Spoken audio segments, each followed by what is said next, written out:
கர்த்தருடைய நாமத்துக்கு கனமும் மகிமையும் உண்டாவதாக. நம்முடைய கர்த்தராகிய இயேசு கிறிஸ்து நாமத்தினாலே உங்களை வாழ்த்துகிறேன். இன்று நாம் பார்க்கும்போது குஷ்டரோகத்தை பற்றி பார்க்க போகிறோம். அந்த குஷ்டரோகம் ஒரு கொடிய வியாதி. அந்த வியாதி இஸ்ரேல் தேசத்தில் ஒரு பாவமாக காணப்பட்டது.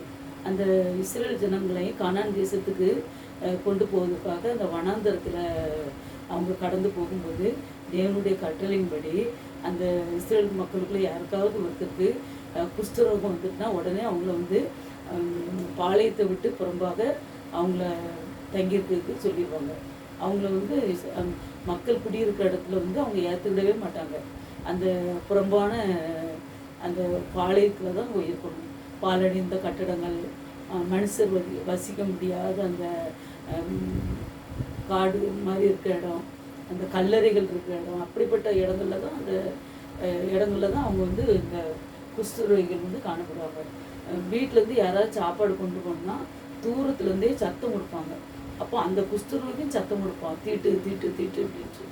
அப்போ அவங்க ஒரு பிளேட்டில் அங்கே தள்ளி மண் பாத்திரத்தில் அப்படி சாப்பாடு வச்சுட்டு தூரம் வந்துடுவாங்க. அந்த வியாதி பிடித்தவங்களுக்கு அது ஒரு கொடிய வியாதி. எப்படி பாவமானது நம்ம சரீரத்தில் பாவம் இருந்தால் அது கொஞ்சம் கொஞ்சமாக பெரிய பாவமாகி அது கடைசியில் நம்மளை மரணத்துக்கு கொண்டு போகுமோ, அதே போல தான் அந்த குஷ்டரோகம். குஷ்டரோகம் ஒரு மனிதனுக்கு வந்துட்டுனா அந்த சரீரத்தில் என்ன ஆகும்னா கொஞ்சம் கொஞ்சமாக கை கால் அந்த மூக்கு கண் வாய் அப்படி ஒவ்வொரு இடமா அழுக தொடங்கிட்டுனா அழுகி தொங்கி அப்படியே விழுந்துட்டுனா அப்புறம் கை கால் அந்த விரல்கள்லாம் இல்லாதபடி மொட்டை ஆயிரும். அதுக்கப்புறம் சீல் பிடித்து நாற்றம் எடுக்கும், யாரும் பக்கத்தில் போக முடியாது. அதுக்கப்புறம் அவங்க கொஞ்சம் கொஞ்சமாக அவங்க உணர்வு இல்லாமல் ஆயிரும் சரீரம். அதுக்கப்புறம் அவங்களுடைய உள் உறுப்புகளும் என்ன செய்கிறோம், அப்படியே ஒவ்வொன்றா பலவீனப்பட்டு கடைசியில் அவங்களுக்கு மரணம் நிச்சயம். அந்த குஷ்டரோகிகளுக்கு தெரியும் நம்மளுக்கு இனிமேல் இந்த வியாதி வந்துட்டுன்னா நம்மளுக்கு மரணம் தான் அப்படின்னு அவங்களுக்கு தெரியும். அதனால் அவங்க மனக்குழப்பத்தினாலையும் தனிமைப்படுத்தினாலையும் ரொம்ப கஷ்டப்படுவாங்க. அந்த கொரோனா நேரத்தில் பாருங்கள், நம்மளுக்கு கொரோனா இருக்குன்ற உடனே தனிமைப்படுத்தினாங்க. சில பேர் வீட்டில் தனிமைப்படுத்தப்பட்டாங்க, வசதி இல்லாதவங்க கவர்மெண்ட் ஆஸ்பத்திரி, ப்ரைவேட் ஆஸ்பத்திரி அப்படின்னு அந்த காலகட்டத்தை பற்றி. ஆனால் அதை விட இந்த குஷ்டரோகம் கொடியது அந்த பழைய ஏற்பாட்டு காலங்களில். அப்போ அந்த நேரம் அவங்க என்ன பண்ணுவாங்கன்னா உடனே அவங்கள ஒதுக்கிடுவாங்க. ஒருவேளை அவங்களுக்கு நல்லா அது ஆகாது. ஆனால் முதல்ல ஆரம்பத்தில் ஒரு சிலருக்கு ஒரு நல்லா இருந்துச்சுன்னா அந்த ஆசிரியர்கிட்ட கொண்டு காட்டி அதுக்கப்புறம் அவங்க பார்த்து அதுக்கப்புறம் 7 நாள் ஒதுக்கி வச்சு அதுக்கப்புறம் பார்ப்பாங்க. அறவே இல்லாமல் இருந்தால் தான் அந்த குறிப்பிட்ட அந்த பாவ நிவாரண பழியெல்லாம் செலுத்திட்டு தான் ஆனால் வர முடியும். ஆனால் அந்த வியாதி கூடுமான மட்டும் 100% அது சுகமே ஆகாது. அப்படிப்பட்ட கொடிய வியாதி. அப்படி ஒரு கொடிய வியாதி தான் யாருக்கு இருந்துச்சு, அந்த நாகமான் என்ற ஒரு படைத்தலைவனுக்கு இருந்துச்சு. சீரிய தேசத்தை பெனாதாத்து என்ற ஒரு அரசன் ஆண்டு வந்தான். அவனுடைய ஆட்சி காலத்தில் இந்த நாகமான் என்கிற ஒரு படைத்தலைவன், அவன் ரொம்ப மகா பராக்கிரமசாலியாக இருந்தான். அவனுக்கு ரொம்ப வீரமானவன். அதனால தான் அவ்வளோ பெரிய பொறுப்பு அவனுக்கு ராஜாவுடைய அடுத்த ஸ்தானத்தில் அவனுக்கு காணப்பட்டான். அப்பேற்பட்ட ஒரு படைத்தலைவனுக்கு என்ன ஆயிடுச்சுன்னா குஷ்டரோகம் வந்துட்டு. அந்த குஷ்டரோகம் வந்துட்டுனாலே இப்போ ஒரு ஆளுக்கு மருத்துவரால் கைவிடப்பட்ட சூழ்நிலை வந்தால் என்ன சூழ்நிலையோ அதே போல தான். ஆனால் அந்த வியாதி வந்துட்டுனா உருவம்னா கெட்டு அலங்கோலமாக ஆயிடும். அதனால் அவன் அனுதினமும் வேதனைப்பட்டு விடணும். அவன் இப்படி வேதனைப்பட்டு கொண்டு இருக்கும்போது அந்த இஸ்ரேல் தேசம் இந்த சீரிய தண்டுகள் இஸ்ரேல்கிட்ட யுத்தம் பண்ணி ஒரு ராஜா ஒரு நாடோடு அவன் யுத்தம் பண்ணோம்னா அது வெற்றி பெற்றுட்டாங்கன்னா என்ன செய்வாங்க, அங்கே உள்ள பெண்கள் குழந்தைகள் அவங்களெல்லாம் என்ன செய்வாங்க, அடிமையாக கொண்டு வந்துடுவாங்க. அது அந்த காலத்து பழக்கம். அப்படி தான் ஒரு இஸ்ரேலில் சிறு பெண்ணை இந்த நாகமான் அவங்களுடைய மனைவிக்கு அடிமையாக வீட்டு வேலை செய்வதற்காக கொண்டு வந்திருந்தார். அப்படி கொண்டு வந்திருந்த சமயத்தில் ஒருவேளை அந்த சிறு பெண் அவள் ரொம்ப வேதனையோடு இருந்திருப்பாள். அவங்க அம்மா ஒருவேளை சிறு பெண்ணுன்னா ஒரு 11 வயசுக்கும் குறைந்த பெண்ணாக தான் இருந்திருப்பாள். அப்போ அவளுக்கு ரொம்ப கஷ்டப்பட்டு இருந்திருப்பாள். ஒருவேளை தாய் தோப்பினை விட்டுட்டு சொந்த ஊர், சொந்த நம்ம வணங்குகிற அந்த இஸ்ரவேலின் சேனைகளின் தேவனாகிய கர்த்தரை எல்லாவற்றையும் விட்டுட்டு தான் வேலை செய்யிருப்பாள். அந்த சொந்த ஊர் எல்லாத்தையும் விட்டுட்டு தான் அங்கே வந்திருப்பாள். அப்போ அவளுக்கு மன குமுறல் ரொம்ப இருந்திருக்கும். அனுதினமும் அவள் அந்த அடிமையாக அந்த இடத்துல இருந்து எல்லா வேலைகளையும் பார்த்து கொண்டு இருந்திருப்பாள். இப்போ அப்படி இருக்க சூழ்நிலை அவளுக்கு தெரிய வருது. ஏன்னா அந்த வீட்டில் வந்து அவள் வேலை பார்த்துக்கிட்டு இருக்கா. அப்போ கண்டிப்பாக என்ன செய்யணும், அவங்களுக்கு வந்து தெரிஞ்சிடும். இப்படி ஒரு வீட்டில் வேலை பார்க்கும்போது அந்த வீட்டில் ஏதாவது ஒரு காரியம் நடந்துன்னா நிச்சயமாக வேலைக்கார பெண்ணுக்கு முதல்ல தெரியும். மற்றவங்களுக்கு தெரியுதோ தெரியலையோ, ஆனால் வேலைக்காரங்களுக்கு கண்டிப்பாக தெரியும். அப்படி இருக்க சூழ்நிலை அந்த சின்ன பிள்ளைக்கு தெரியுது. அப்போ அவள் என்ன சொல்கிறா, தன்னுடைய நாச்சியார் இடத்துல என்ன சொல்லுதா, எங்களுடைய இஸ்ரேல் தேசத்தில் ஒரு பெரிய தீர்க்கதரிசி இருக்கிறார், அதனால் நம்முடைய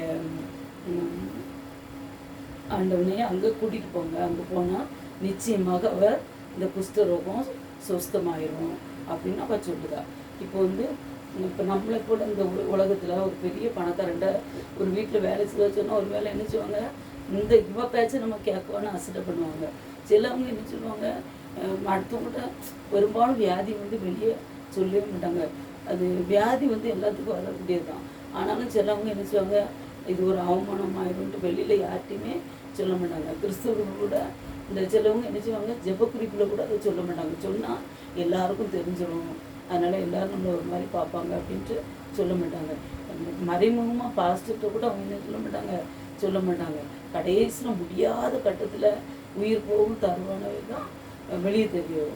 சிலவங்க மறித்து போன பிறகு தான் அவங்களுக்கு என்ன வியாதின்னு நமக்கு தெரியாது. அது வந்து அவங்களுக்கு வந்து ஒரு அவமானமாக நம்ம பிரஸ்டீஜ்னால அவங்க வெளியாட்டி காட்டாமல் காணப்படுவாங்க. அதே போல் தான் இந்த படைத்தலன் வீட்டில் அந்த அடிமை பண்ணி சொன்னோம்னா அந்த படைத்தலனுடைய மனைவி அப்படி இல்லை. உடனே தன் கணவனிடத்தில் சொல்லுதா, நம்ம வீட்டில் இருக்க அந்த சிறு பெண் இப்படி சொல்லுகிறா, அதனால நீங்கள் என்ன செய்யுங்க, அங்கே போய் பாருங்க அப்படின்னு சொல்லுதா. அப்படி சொன்ன உடனே அவர் என்ன பண்ணுறாரு, உடனே அந்த அசட்டை பண்ணாமல் என்ன சொல்கிறாரு, தன்னுடைய ஆண்டவனிடத்துல போய் சொல்கிறாரு, அந்த ராஜாவிடத்துல போய் சீரியாவினுடைய ராஜாவிட்ட போய் இந்த நாகமான் வந்து போய் சொல்லுறாரு. சொன்ன உடனே அந்த ராஜா என்ன சொல்கிறாரு, நான் வந்து அந்த இஸ்ரேல் ராஜாவுக்கு ஒரு நிருபம் தருகிறேன், அதை நீ கொண்டு போ அப்படின்னு சொல்லிட்டு கையில் வந்து 10 தாலந்து வெள்ளியையும் 6000 சேக்கல் நிறைப்பண்ணையும் 10 மாற்று வஸ்திரத்தையும் கொண்டு போய் நீ அங்கே கொண்டு காணிக்கையாக கொண்டு கொடு அப்படின்னு சொல்லி அந்த ராஜா கொடுத்தாரு. இப்போ நம்ம யாராவது ஒரு பிள்ளைங்களுக்கு நம்ம ஸ்கூலில் அட்மிஷன்னா ஒரு அரசியல்வாதியோ ஒருவேளை நம்ம குடும்பத்தில் சொந்தக்காரங்க யாராவது ஒரு பெரிய பதவியில் இருந்தாங்களோ அவங்க என்ன சொல்லுவாங்க, ஒரு லெட்ரு பேடுகளை எழுதி அவங்க வந்து இன்னொரு கொடுத்தாங்கன்னு கொண்டு கொடுக்க சொல்லுவாங்க. அதே போல் தான் ஒரு முதலமைச்சரை பார்க்க போனாலும் நம்ம நேரடியாக போக முடியாது. அந்த இடத்துல இருக்கிறவங்களுக்கு 2-3 பேர் வேலை அவங்க பின்னாடி தெரிஞ்சவங்க மூலமாக தான் டைரெக்டாக போக முடியாது. அதே போல் தான் இந்த ராஜா என்ன செய்தார், எல்லாத்தையும் அனுப்பி அவர் போ அப்படின்னு கொடுத்தாரு. கொடுத்த உடனே என்ன பண்ணுறாரு, உடனே இந்த ராஜாட்ட கொண்டு என்ன சொல்லுறாரு, ஒரு லெட்டர் எழுதி கொடுக்காரு, நீ போய் இந்த ராஜாட்ட கொண்டு கொடு, என்னுடைய ஊழியக்காரனாகிய நாகமான் இந்த நிருபத்தை கொண்டு வருகிறார், நீர் அவன் குஷ்டரோகத்தை நீக்கி அவனை இடத்துல அனுப்பியிருக்கிறேன், நீக்குன்னு சொல்லுவான். உடனே அந்த ராஜா அதை வாசத்தை பார்த்தோன்னே அவனுக்கு ரொம்ப கோபம் வந்துடும். இந்த குஷ்டரோகம், ஏன்னா குஷ்டரோகனாலே அந்த இஸ்ரேல் தேசத்தில் அது ஒரு பெரிய பாவம், ஒரு பெரிய ஒரு இதாக நினைப்பாங்க. அப்போ அவனுக்கு வந்து நான் என்ன இந்த குஷ்டரோகத்தை நீக்கிறதுக்கு நான் என்ன பெரிய கடவுளாக, நான் கொல்லவும் உயிர்ப்பிக்கவும் நான் தேவனா, இவன் விரோதிக்க சமயம் தேடுகிறான் என்று அந்த ராஜா சொல்வார். என்னென்னா அந்த நோயை வந்து சுகமாக்க முடியாது, அதனால் ஒருவேளை சுகமாக்குன்னு அவன் எப்படி கொடுக்கலாம் அப்படின்னு அந்த ராஜா சொல்லுவான். சொன்ன உடனே தன்னுடைய வஸ்திரங்களே கிழித்து கொண்டுவான். ஒருவேளை அந்த சீரிய நாட்டு ராஜா வந்து நம்மகிட்ட சண்டைக்கு தான், ஒருவேளை இவனுக்கு சுகமாகலைன்னா நம்ம சண்டை போடலான்னு ஒரு காரணத்தை காட்டி நிருபத்தை எழுதி அனுப்பியிருக்கான் அப்படின்னு சொல்லி பயந்து வஸ்திரத்தை கிழித்து சத்தம் போது இந்த செய்தி எலிசா தீர்க்கதரிசிக்கு கேள்விப்பட்டார். உடனே அவர் என்ன சொன்னார்னா, அந்த தீர்க்கதரிசி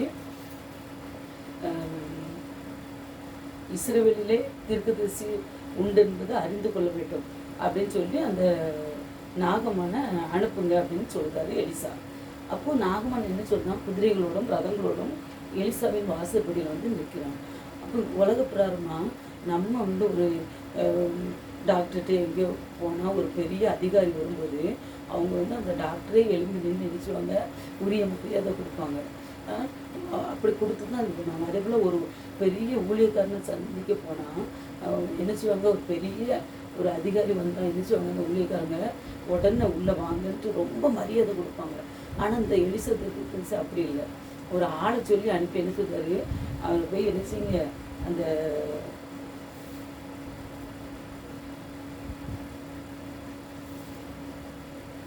ஆள் அனுப்பி நீ போய் யோர்தானிலே 7 தரம் ஸ்நானம் பண்ணு, அவன் நீ சுத்தமாவேன்னு சொன்னான். அதை போய் அவங்க சொன்னோன்னு அந்த நாகமானுக்கு ரொம்ப கோவம் வந்துச்சு. அந்த நாகமான் நினச்சிப்பாரு, அந்த தீர்க்கதரிசி எண்ணெய் ஏதாவது தடவி நம்மளுக்கு நினச்சிப்பாரு, ஒரு வேளை நம்மளை சுத்தமாக்குவார் அவருடைய தேவனிடத்தில் வேண்டி. ஆனால் இவர் என்ன சொல்றாரு, டைரெக்டாக அவரை பார்க்கவே இல்லை, பார்க்காம ஊழியக்காரன் சொல்லி அனுப்பியிருக்காரு. உடனே இவனுக்கு ரொம்ப கடும் கோபமாயிருது. அந்தாக்கி எங்களுடைய தேசத்தில் இல்லாத நதியா, எங்கள் தேசத்தில் இல்லாத ஆறா, ஆப்னாவும் பர்பாரும் உள்ள நல்ல நல்ல ஆறுகள்லாம் இருக்கும்போது இந்த யோர்தானில் போய் நான் ஸ்நானம் பண்ணவோ அங்கே இல்லைன்னா நாங்கள் வந்தேன் அப்படின்னு சொல்லலாம். ஏன்னா அப்படி சொல்லும்போது இந்த அவருடைய ஊழியக்காரங்க சொல்கிறாங்க, நீங்கள் கண்டிப்பாக அந்த காரியத்தை அந்த தீர்க்கதரிசி சொல்கிறத இதை விட பெரிய காரியம் ஏதாவது அவர் ஒரு மருந்து ஏதாவது கொடுத்துருந்தாலும் நீங்கள் நிச்சயமாய் அதை அந்த காரியத்தை செய்திருப்பீர். அதனால நீங்கள் நிச்சயமாக என்ன செய்யுங்க, இந்த ஸ்நானம் பண்ணுங்க ராஜா அப்படின்னு சொல்லிட்டாங்க. அப்படி சொன்னோடனே அந்த நாகமானுக்கு, ஏன்னா அவனுக்கு எப்படியாவது அந்த வியாதி குணமாயிருந்தேன்னா இன்னும் கொஞ்சம் நாள் ஆக ஆக அவனுடைய சரீரங்கள்லாம் அழுக ஆரம்பிச்சிடும். அதுக்கப்புறம் அவன் மரணத்தை சந்திக்க வேண்டியது வந்துடும், குடும்பத்துக்கு அவமானமாகிடும். அதனால என்ன செய்ய அப்படின்ட்டு வேண்டாம் வெறுப்பா அந்த யோர்தானுக்கு போகிறார். அந்த யோர்தான் நம்ம இயேசப்பா ஞானஸ்தானம் பெற்றாயிடும். அதே போல் அந்த இஸ்ரேல் மக்கள் செங்கடல் சிவந்த சமுத்திரத்தை மோசையின் மூலமாக கர்த்தருடைய நாமத்தினால கடந்து போகிறாங்க. கடைசியில் கானான் தேசத்துக்கு மேலே போகும்போது அந்த யோர்தான் உடையில் நிற்குது. அந்த அறுப்பு காலத்தில் யோர்தான் கரை புரண்டு ஓடும். அப்போ இஸ்ரேல் மக்கள்லாம் தவிக்காங்க.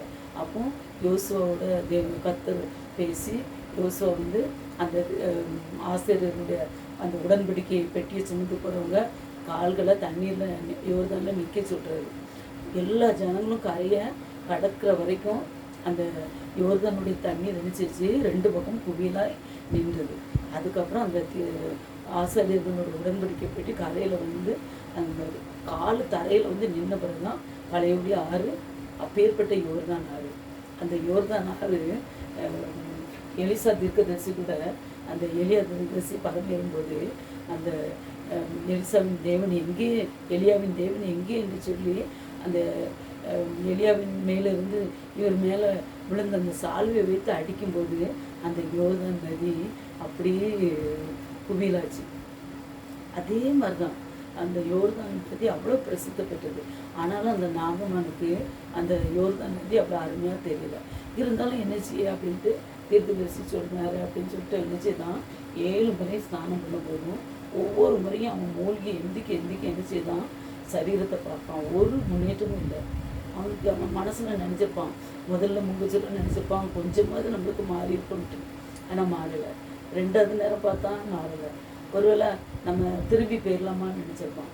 அப்போ அவனுடைய ஊழியக்காரங்க சொல்லியிருப்பாங்க, நீங்கள் ட்ரை பண்ணுங்க நல்லா இருக்கும்னு சொல்லியிருப்பாங்க. அப்படி ஒவ்வொரு நேரமும் அப்படியே பார்த்து 6 நேரம் முழிக்கிட்டான். அவன் பொறுமை அப்படியே இழக்க போகிற சூழ்நிலை வந்துருவான். அப்போ என்ன செய்வான், திருப்பி அவன் என்ன செய்வான், அந்த கூட இருந்த ஊழியக்காரங்கள்லாம் ஒரு வேலை சொல்லியிருப்பாங்க, எல்லாரும் பார்த்துக்கிட்டு இருப்பாங்க. இந்த அலைக்கு என்ன செய்வான், அந்த ஒரு தரம் மூழ்குங்கன்னு சொல்ல உடனே அவன் என்ன செய்தான், மூழ்குதான். அந்த மூழ்கி எந்திக்கும்போது அவனுடைய சரீரம் என்னாச்சு, ஒரு சிறு பிள்ளையினுடைய மாம்சத்தை போல மாறிட்டான். அவனுக்கு ஒரே பரவசம், ஒரே சந்தோஷம்.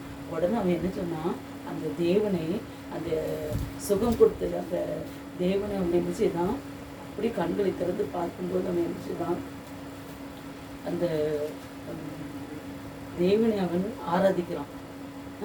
இஸ்ரவேலில் இருக்கிற தேவனை தவிர பூமி எங்கும் வேறே தேவன் இல்லை என்பதை அறிந்திருக்கிறேன். இப்போதும் இந்த அடியன் கையில் ஒரு காணிக்கை வாங்கி கொள்ள வேண்டும் என்று சொல்லுதான். அவன் உடனே என்ன சொல்றான், அந்த இஸ்ரவேலின் தேவனை போல தேவன் உலகத்தில் இது அவன் இவ்வளவு நாளும் வணங்கி வந்த தெய்வங்கள் விக்கிரகங்கள் எல்லாவற்றையும் அவன் என்ன செய்தான், தெய்வம் என்று சொல்லலை. அவன் என்ன சொன்னான், அந்த சுகம் கிடைச்ச உடனே ஒருவேளை நமக்கு உடம்பு சரியில்லாமல் ஊழியக்காரங்கிட்ட போனால் ஒருவேளை அவங்க கை வைத்து ஜெபம் பண்ணுவாங்க, அவங்க என்ன பூசி ஜெபம் பண்ணுவாங்கன்னு போவோம். நம்ம அந்த இயேசுவோடைய கிருபையினால நமக்கு சுகம் கிடச்சா நம்ம என்ன செய்வோம்? முதலாவது தேவனே பார்க்குறது கிடையாது. அந்த ஊழியக்காரங்க காலில் விழுந்து கும்பிட்டு அவங்களே நம்ம தெய்வமாக ஆக்கிடுவோம். ஆனால் அந்த நாகமான அப்படி இல்லை. அவன் வந்து உடனே தேவனை எப்படி செய்யலாம்? அவன் மகிமைப்படுத்துகிறான். அதை மகிமைப்படுத்தி உடனே அந்த ஊழியக்காரனை கனம் பண்ணி காணிக்கை கொடுக்கும். ஆனால் அந்த எலிசா தீர்க்கதரிசி என்ன பண்ணுறாரு?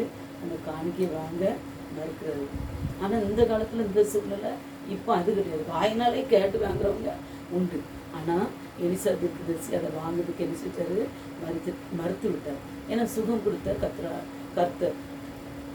அதனால அவர் வந்து வாங்காமல் விட்டார். ஆனால் அவர் போனதுக்கப்புறம் அவங்க வீட்டில் அந்த அவருக்கு வேலைக்காரனாக இருந்த அந்த ஊழியக்காரனாகிய கேஎஸ் என்ன பண்ணா, அவனுக்கு பண ஆசை வந்துட்டு போன உடனே என்ன பண்ணுறான்?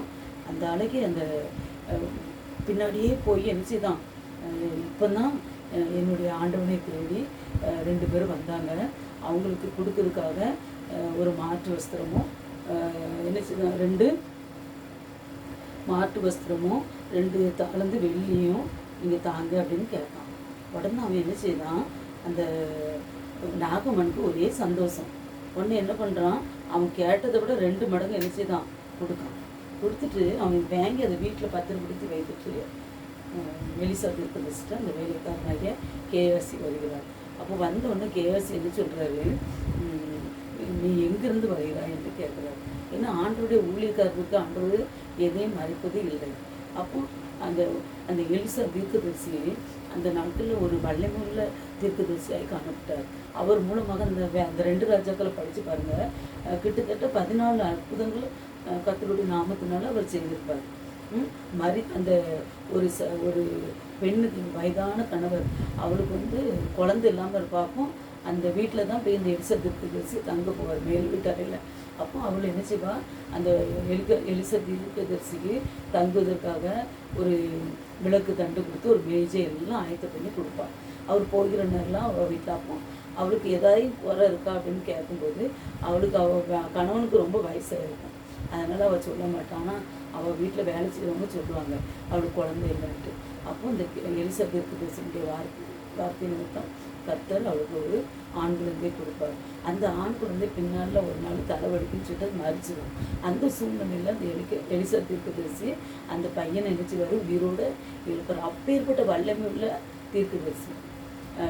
எலியா தீர்க்கதரிசியினுடைய அந்த வல்லமையில் அந்த அவரிடத்துலேருந்து அந்த பரிசுத்தாவி 2 மடங்கு அந்த எலியா தீர்க்கதரிசி வானத்தில் உயிரோடு அவர் பரமேறும்போது அந்த வஸ்திரம் வந்து அவர் மேலே சால்வை விழுந்துடும். அப்போ 2 மடங்கு அவருக்கு அந்த அபிஷேகம் கிடைக்கும். அப்பேற்பட்ட வல்லமை உள்ள எலிசா தீர்க்கதரிசிக்கு தேவன் மறைக்க மாட்டார். உடனே அவன் என்ன சொல்கிறான்? இந்த அடைக்கு இதெல்லாம் நமக்கு ஒளிவு தோப்புகளையும் வீடுகளையும் எல்லாம் நம்ம இந்த 2 ராஜாக்களில் நீங்கள் என்ன செய்யுங்க, அதை படித்து பாருங்கள்.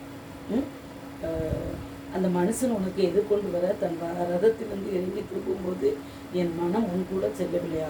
பணத்தை வாங்குவதற்கும் வஸ்திரங்களை ஒளிவு தோப்புகளையும் திராட்சை தோட்டங்களையும் ஆடு மாடுகளையும் வேலைக்காரங்களையும் வாங்குறதுக்கு இது காலமா? அந்த நாகமணியின் குஷ்டம் உன்னையும் உன் சந்ததியும் என்றென்றைக்கும் பிடித்திருக்கும் என்றான். உடனே அவன் குறைந்த மலை நிறமான குஷ்டரோகியாகி அவர் சமுதிரம் விட்டு புறப்பட்டு போனான். ஏன்னா குஷ்டரோகத்தில் இனிமே அவர் கூட அவன் இருக்க முடியாது. அந்த சமூகத்தை விட்டு போயிட்டான். பார்த்தீங்களா? அப்போ அந்த பண ஆசை நம்ம நினச்சக்கூடாது, இருக்கவே கூடாது. அதே போல் ஒருத்தருக்கு சுகம் கிடச்சிச்சின்னா அவங்க வந்து கர்த்தரை மாத்திரம் அவங்க விசுவாசிக்கணும். அந்த ஊழியக்காரங்க வந்து ஒரு ஆண்டவர் தேர்ந்தெடுக்கிற ஒரு பாத்திரம்தான். மற்றபடி சுகத்தை கொடுக்குறவர் தேவன். அதனால் அவங்கள நீங்கள் நம்ம நினச்சக்கூடாது, தெய்வமாக நினச்சிடக்கூடாது. சரியா? அதே மாதிரி மத்திய 18:1 5 வரைக்கும் பாருங்க. மத்தேயு 18ஆம் அதிகாரம் 1-5 ஆண்டவர் என்ன சொல்லியிருக்காரு? ஒரு சிறு பிள்ளை தமிழ்நாட்டில் அழைத்து நினைச்சிருக்காரு. இந்த பிள்ளையை போல ஆகாவிட்டால் பரலோக ராஜ்யத்தில் என்ன சொல்லிட்டாங்க, பிரவேசிக்க மாட்டார்கள். அந்த பிள்ளை எப்படி மனம் திரும்புதோ அதே போல் நம்ம சின்ன பிள்ளை பால் மனம் மாறாது, அந்த பிள்ளைகிட்ட கபடு எதுவுமே இருக்காது. அதே போல் என்ன செய்யணும், நீங்களும் மனம் திரும்பி பிள்ளைகள் போல் ஆகணும். அப்படி இல்லைன்னா பரலோக ராஜ்யத்தில் ஒருவரும் பிரவேசிக்க முடியாது. இந்த பிள்ளை போல் தன்னை தாழ்த்துகிறவன் இவனோ அவனே பரலோக ராஜ்யத்தில் பெரியவனாக இருப்பான்னு எப்படி சொல்லியிருக்கிறார். சிறு பிள்ளைகளை நேசித்த தேவன். அதே போல தான் அந்த சின்ன பொண்ணு அவ்வளோ கஷ்டத்துலேயும் அவள் என்ன செய்தான், அந்த ஆண்டவனுக்கு அவள் சொல்லுதான். அதன் மூலமாக அந்த இஸ்ரேல் தேசத்தில் ஒரு தீர்க்கதரிசி இருக்கா என்று சொல்லும்போது அவன் போய் அந்த சுகம் கிடைக்குது. இந்த நாளில் நம்ம சொல்லுதம்மா, நமக்கு ஆண்டவர் எவ்வளவோ நமக்கு சுகம் கொடுத்துருக்கிறார், பலன் கொடுத்துருக்கிறார், ஜீவனை கொடுத்திருக்கிறார், அற்புதம் அதிசயம் செய்திருக்கிறார், நம்முடைய குடும்பத்தில் எத்தனையோ நன்மைகளை செய்திருக்கிறார், நம்முடைய பாவத்திலிருந்து விடுதலை பண்ணியிருக்கிறார், நம்மளுக்கு சுகம் பலம் எத்தனையோ ஆபத்துகள் நேரிட்டது. அந்த நேரத்தில் தேவன் நம்மை காத்தார். எத்தனையோ பேர் வீடு வாசல் இல்லாமல் ரோட்டரில் படுத்து கிடக்காங்க. ஆண்டவர் நம்மளுக்கு அருமையான வீடுகளை கொடுத்திருக்கிறார்.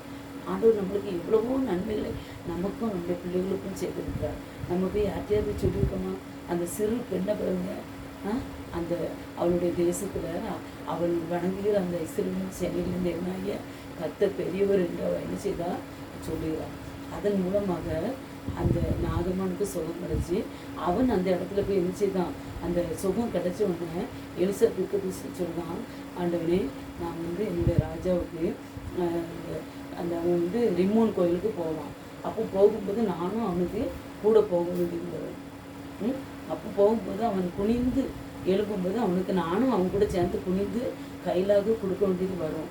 அப்படி ஒரு சூழ்நிலை வந்துச்சுன்னா என்ன, நான் உள்ளத்தில் அந்த ஜீவனுள்ள தேவனை தான் அவன் அந்த நேசிப்பான். ஆனால் அந்த ரிம்மோன் கோயிலுக்கு முன்னாடி போகும்போது நான் புனிய வேண்டியது வரும், இதை மட்டும் மன்னிப்பேராக என்று அவன் சொல்லுவான். பார்த்தீங்களா, அவன் எவ்வளோ சாட்சியுள்ள மகனாய் காணப்படுகிறான். இன்னைக்கு நம்ம ஆண்டவர் செய்த அற்புதங்களை சாட்சியாக நம்ம சொல்லுதோமா?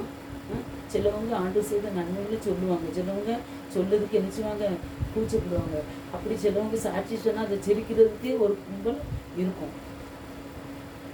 அப்படிலாம் பண்ணக்கூடாது. ஆண்டவர் செய்த அற்புதங்களையும் அவங்க சொல்லும்போது இன்னும் அதிகமாக அவர்களே தேவன் ஆசீர்வதிப்பார். இன்னும் அநேக மக்களும் ஆண்டவரே நேசிப்பாங்க.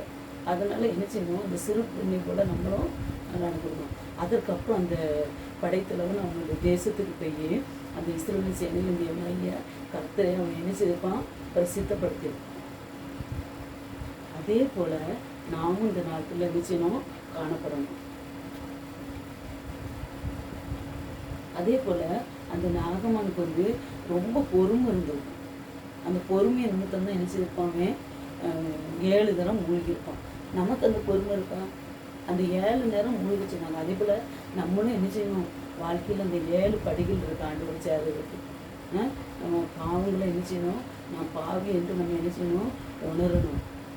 சிலவங்க சொல்லுவாங்க, நான் என்ன பாவம் செய்தேன் அப்படின்வாங்க. நம்ம பாவத்திலே தான் என்ன செய்திருக்கோம், ஆதாமேவால் அந்த முற்பிதாக்கள்லேருந்து நம்ம அப்படியே பாவத்தில் தான் நம்ம வந்துக்கிட்டு இருக்கோம். அப்போ சிலவங்க என்ன சொல்லுவாங்க, பாவம்னு சொன்னால் சிரிப்பாங்க.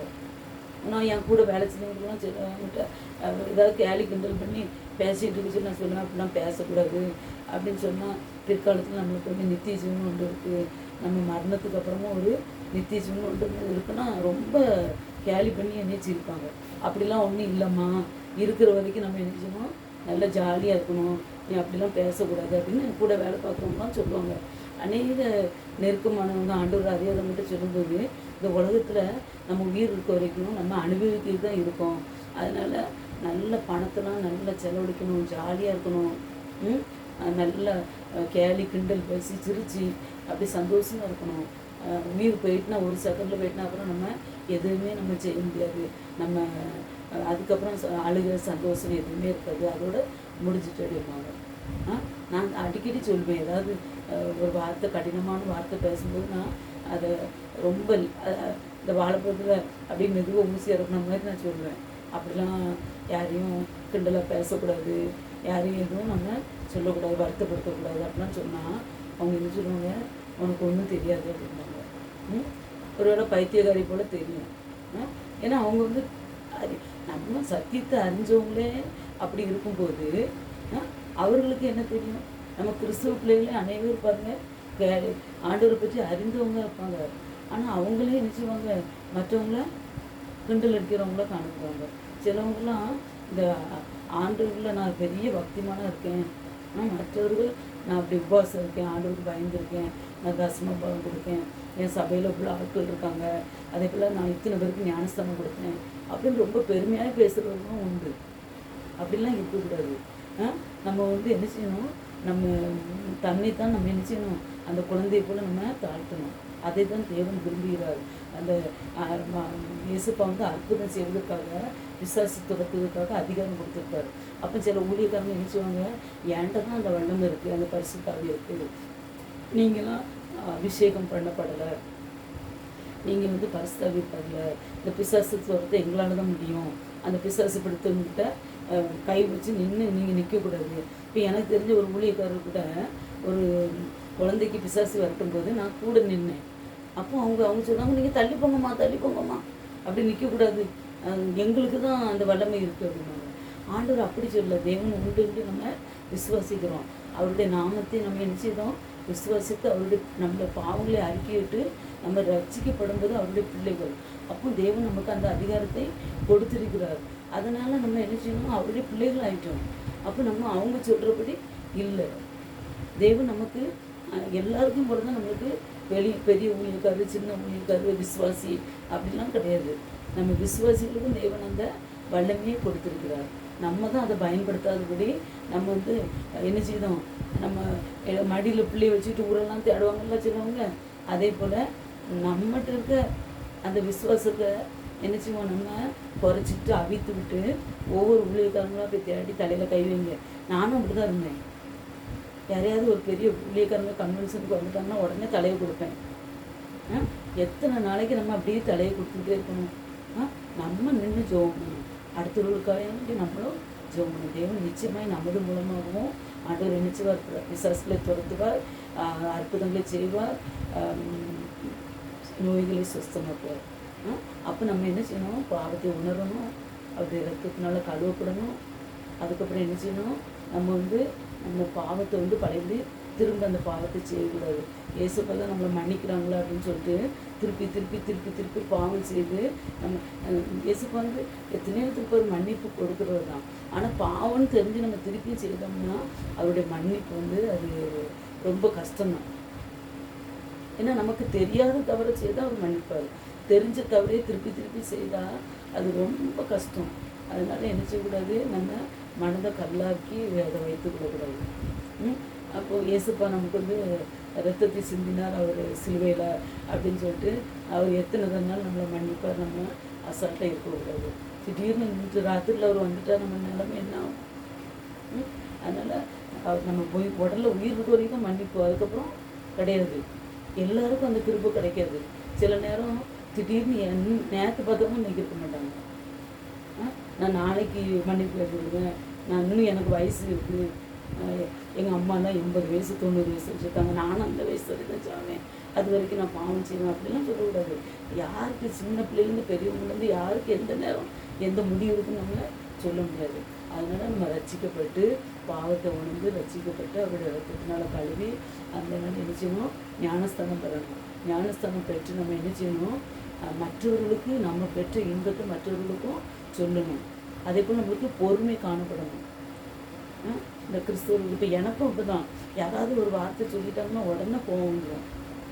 இப்போ உள்ள நாட்களில் தேவன் எனக்கு அந்த உடனே மனசுக்கு குத்துதாரு, இந்த கோவம் உனக்கு வரக்கூடாதுமா அப்படின்னு சொல்லி. அதனால் நம்ம என்ன செய்யணும்? கிறிஸ்தவர்கள் நம்ம என்ன செய்யணும்? பொறுமையை காத்துக்கொள்ளணும். அப்படி இந்த 7 முறை அவன் மூழ்கினது போல் நம்மளும் 7 வழிகளை நம்ம என்ன செய்யணும்? இந்த வேதமாகிய ஞானப்பாலை நம்ம என்ன செய்யணும்? குடிக்கணும். இது குடிக்க குடிக்க குடிக்க குடிக்க நம்மளுக்கு அறிவு வளரும், ஞானம் பெருகும். தேவன் நம்மை ஆரோக்கியத்தை தருவார். நம்ம இடத்துல இருக்கிற எல்லா கெட்ட ஆவிகளும் என்ன செய்கிறோம்? வெளியே போயிடும். அவன் சத்துருக்கு முன்பாக நம்மளை தலைமையிலிருந்து வைக்க பண்ணுவார். நமது முகத்தின் ஒளி வந்து பிரகாசிக்க பண்ணுவார். அந்த பிசாசு வந்து நம்மளை பார்த்தோன்னே இது கிறிஸ்துவ பிள்ளை, இவனை நெருங்கக்கூடாது, இவளை ஆண்டோடைய பிள்ளை அப்படின்னு சொல்லிட்டு அதை நினைச்சிடுவான், தூரம் ஓடிடுவோம். அதனால் அவருடைய ஞானப்பாலை நம்ம என்ன செய்யணும், குடிக்கணும். அதே போல் நம்ம என்ன செய்யணும், ஜெபிக்கணும். நமக்காண்டி மட்டும் ஜெபிக்காதபடி பிறருக்காகவும் நம்ம ஜெபிக்கணும். இந்த நேரத்தில் நம்ம என்ன செய்யணும், நம்ம கர்த்தரோட இயேசு கிறிஸ்துவை நம்ம என்ன செய்யணும், ஜெபிக்கணும். அந்த சிறு பெண்ணை போல் நம்மை தாழ்த்தி அவருடைய எல்லா கஷ்டத்தையும் அவள் மறந்து அந்த ஆண்டவனிடத்தில் அவள் சொல்லுவா, எங்கள் தேவனிடத்தில் போங்க, அந்த தீர்க்கதரிசி இருக்கிற சுகம் கிடைக்கணும் ஒரு விசுவாசத்தோடு சொன்னான். அதே போல் அந்த நாகமனுக்கு சுகம் கிடைத்தது. அதே போல் நம்மளும் விசுவாசத்தோடு அநேகருக்கு தேவனுடைய வார்த்தையை சொல்லணும். இது ஜீவனுள்ள புஸ்தகம், இது ஜீவ வார்த்தை. தேவன் சொன்ன வார்த்தை ஒன்றும் ஒரு வார்த்தையும் அது எந்த எழுத்தாயிலும் என்ன அது எந்த நாள் வானம் பூமி ஒன்று போனாலும் அது ஒழியாது. இந்த வார்த்தை வல்லமை உள்ளது. இந்த வார்த்தை தேவனிடத்தில் ஞானத்தை கேளுங்க. எனக்கெல்லாம் ஞானமே கிடையாது. நான் ஒரு ஊழியக்காரியும் கிடையாது. நான் ஒரு சாதாரண ஒரு விசுவாசி, ஒரு சபைக்கு போயிட விசுவாசி தான். காலையில் 6 மணிக்கு வேலைக்கு போனோம்னா 2:30 வீட்டுக்கு வருவேன். கொஞ்சம் நேரம் ரெஸ்ட் எடுப்பேன். அதுக்கப்புறம் ஏதோ ஆண்டவர் கொடுக்குறத நம்ம ஊழியம் நம்மளால் போய் செய்ய முடியல. நம்ம அப்படி ஆண்டோடைய வார்த்தையை சொல்லணும்னு சொல்லுறேன். அதனால் நம்மளால் ஏண்ட வார்த்தைகளை மற்றவர்களுக்கு சொல்லணும். அநேக மக்கள் ரசிக்கப்படாமல் காணப்படுகிறார்கள். அவர்களுக்கு நம்முடைய தேவனுடைய வார்த்தையை சொல்வது நம்முடைய கடமை. கேஆசியை போல் பொருளாசியாக நம்ம இருக்கக்கூடாது. ஆண்டவர் தருகிற ஆசீர்வாதத்தை நம்ம என்ன செய்யணும், பெற்றுக்கொள்ளணும். அடுத்தவங்கள்ட்ட உள்ள ஆசீர்வாதத்தை நம்ம பெறணும்னு குறுக்கொழியில் பணக்காரங்களும் அவங்க நம்ம நினைச்சக்கூடாது, நினைக்கக்கூடாது. நம்ம தாழ்மையில் நம்ம நோக்கி பார்த்தவரை நம்ம எப்பொழுதும் அவரை மனதில் வைத்து அவருடைய வேத வசனத்தை படித்து ஜெபித்து அநேக பிள்ளைகளை நம்ம போஷிக்கிறவர்களாகவும் அநேகருக்காக ஜெபிக்கிறவர்களாகவும் அநேகருக்காக ஆறுதலாகவும் காணப்பட வேண்டும். தேவன் தான் அதை தான் விரும்புகிறாரு. அந்த இஸ்ரேல் அந்த சீரிய தேசத்தில் அந்த எலிசா தீர்க்கதரிசி வாழ்ந்த காலங்களில் அந்த அநேக குஷ்டரோகிகள் இருந்தாங்க. ஆனாலும் அந்த நாகமான் மட்டும்தான் சுகம் பெற்றார். இந்த இயேசுப்பாவே வேதத்தில் சொல்லியிருப்பாங்க புதிய ஏற்பாட்டில். அப்போ எத்தனையோ குஷ்டரோகிகள் இருந்தாலும் அந்த புறஜாதியாகிய அந்த நாகமானுக்கு விடுதலை கிடைச்சது. அதே போல் நம்ம ஒரு புறஜாதி. தேவன் அவர் அந்த காணாமல் போன இஸ்ரேல் மக்களுக்காக வந்தவர். ஆனால் புறஜாதியாகிய நம்மளுக்காக அவர் என்ன செய்தார், சிலுவையில் அறையப்பட்டார். 3ஆம் நாள் உயிர்த்தெழுந்தார். அந்த ஜீவனுள்ள தேவனை நம்ம பற்றி கொண்டு அவருக்கு வாழ்வோம். ஜெபிப்போமா? இயேசுவே, தாவீதின் குமாரனே, இந்த அருமையான வேலைக்காக நன்றியப்பா. ஆண்டவரே, அந்த நேரத்தில் அப்பா அந்த வீடியோவை பார்த்து கொண்டிருக்கிற ஒவ்வொரு பிள்ளைங்களும் அப்பா இந்த கரத்தில் வைக்கிறேன் தோக்கினே. ஏசப்பா, அந்த இஸ்ரேல் தேசத்து அந்த சிறு பிள்ளையை போலப்பா நாங்களும் ஆண்டவரே காணப்பட வேண்டப்பா. அநேக மக்களுக்கு அப்பா உங்களுடைய வல்லமையை நாங்கள் சொல்லணும் தோக்கினே. நாங்கள் பெற்ற விடுதலையை, நாங்கள் பெற்ற அற்புதத்தை அநேகருக்கு சொல்ல கிருபை செய்யுங்கப்பா. அநேகர் ரட்சிப்படுவதற்கு நாங்கள் காரணமாக காணப்பட கிருபை செய்யுங்கப்பா. கேஆசியை போலப்பா எங்களுக்கு பொருளாசை இருந்தால் அதை எடுத்து கொடுங்க தோப்பினே. இயேசுராஜா, நாங்கள் உமக்கென்று வாழ கிருபை செய்யுங்க தோப்பினே. இயேசப்பா, அந்த நேரத்தில் இதை கேட்டுக்கொண்டிருக்கிற ஒவ்வொரு பிள்ளைகளையும் ஆசீர்வதிங்கப்பா. ரட்சிக்கப்படுவதற்கு தோப்பினே. அந்த பிரஜாதியான அந்த சீரிய தேசத்து நாகமானை நீ தெரிந்து கொண்டிருப்பா. அந்த நாகமான் அந்த ரட்சிப்பேப்பா. ஆண்டவரே, நான் ஜீவனுள்ள தேவனை அறிந்து கொண்டேன், இனி அவரை மட்டும்தான் நான் தொழுது கொள்வேன் என்றப்பா. அந்த தேசத்தில் போய் அவன் சாட்சியாக இருந்தது போலப்பா நாங்களும் சாட்சியாக இருக்க கிருபை செய்யுங்கப்பா. இப்படி நாமத்தை மாத்திரம் மகிமைப்படுத்த கிருபை செய்யுங்கப்பா. யாராவது அப்பா ஊழியம் செய்தால் ஆண்டவரே நாங்கள் துணையாக இருக்க வேண்டுமே தவிர ஏளனம் செய்யாதபடியப்பா இப்படி நாமத்துக்கு அப்பா விரோதமாய் காணப்படாதபடி காத்துக்கொள்ளுங்க. இந்த நேரத்தில் கேட்டுக்கொண்டிருக்கிற ஒவ்வொரு பிள்ளையும் ஆசீர்வதிங்க. இந்த நேரத்தில் தோற்கணும் இந்த கிருபியை அளவில்லாமல் பிள்ளைகளை கொடுங்கப்பா. இப்போ இயேசு கிறிஸ்து நாமத்தினால ஜெபிக்கிறேன் பிதாவே, ஆமென். நாத்துமாவே கர்த்தரை ஸ்தோத்திரி, என் முழு உள்ளமே பரிசு நாமத்தை ஸ்தோத்திரி. நாத்துமாவே கர்த்தரை ஸ்தோத்திரி. கர்த்தர் செய்த சகல நன்மைகளுக்கும்